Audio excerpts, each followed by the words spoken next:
Okay, this is from Facebook.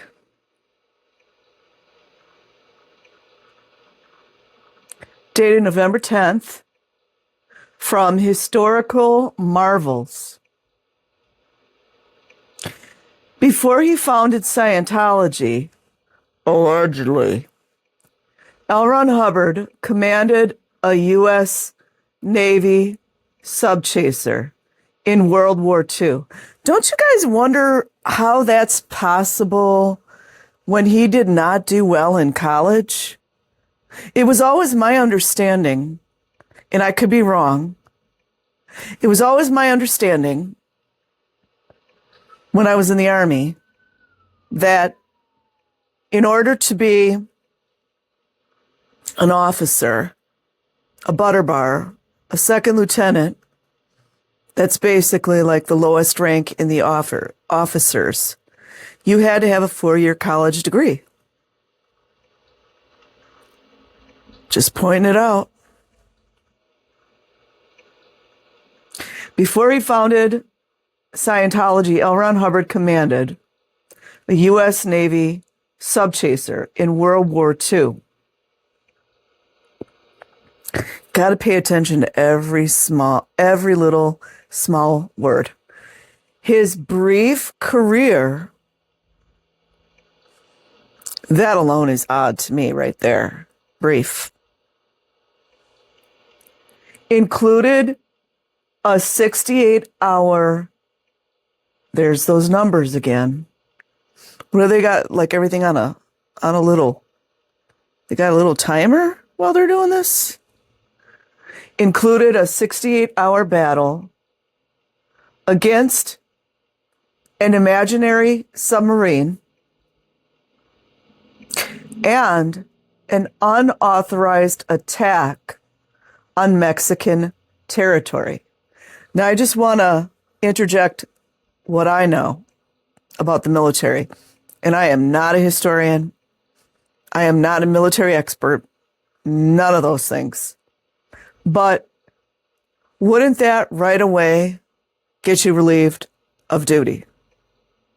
Especially when you're a lower rank. Any of my veterans in here or even current military, wouldn't that right there, firing on an innocent ship, waging war, basically killing innocent people, wouldn't that alone just, you're relieved of duty? And worst case scenario, you're going to go to one of the military prisons? Acquiring MF minds want to know. The founder of Scientology was relieved of his World War II command. Okay, that answered my question. After battling an imaginary submarine for 68 hours with 35 depth charges.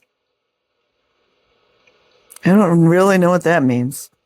He followed this by firing on Mexican territory, which led to his removal. There are some things, and I'm just saying that I know for a fact, that do happen off the record in military ranks during wartime. It's a fact. Can't say it here. So,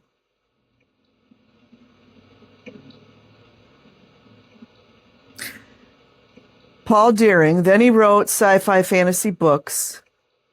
Then he decided there was more money in fantasy religion.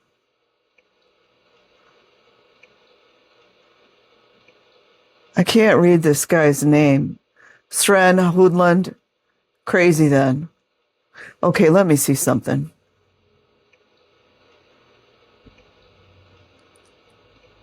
Okay.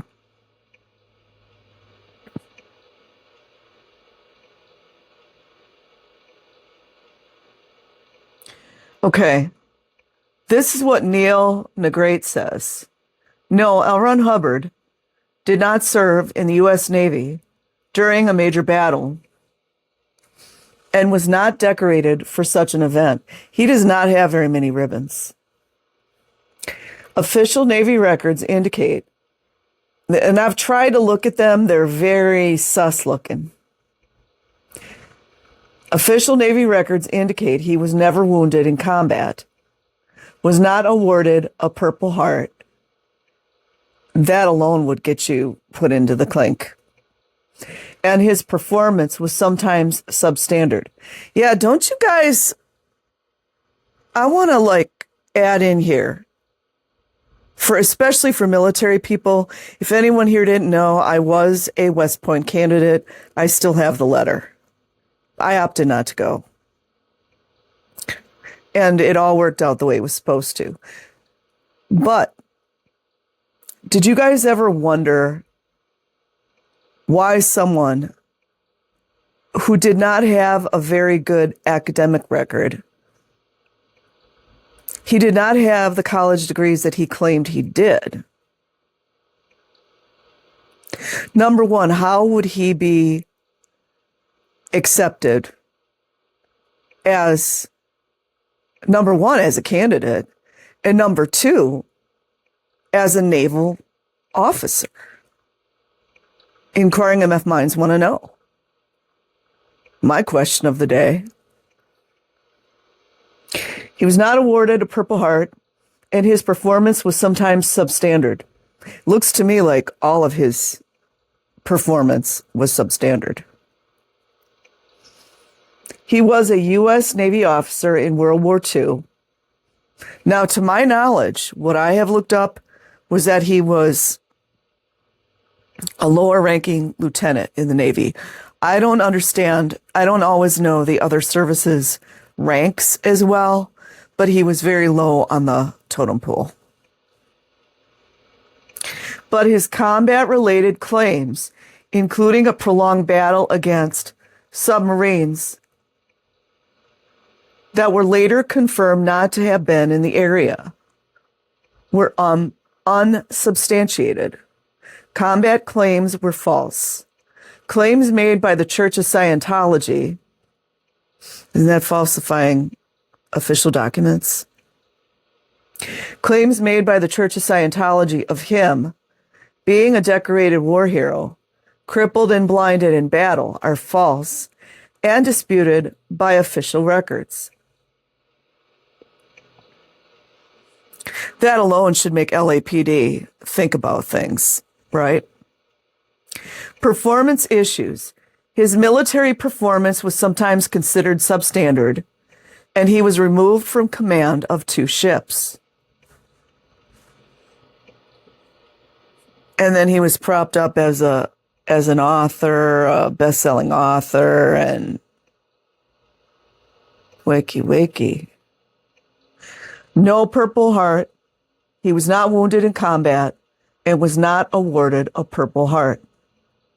Substandard record, that means he's a bum. His official Navy records describe his service as substandard at times. Minor awards. He was awarded a handful of minor campaign medals. By the way, all military personnel, if you serve during a certain campaign, everybody gets that medal. It's not a big deal. Such as the American Defense Service Medal, but not the numerous honors claimed by Scientology. Submarine battle.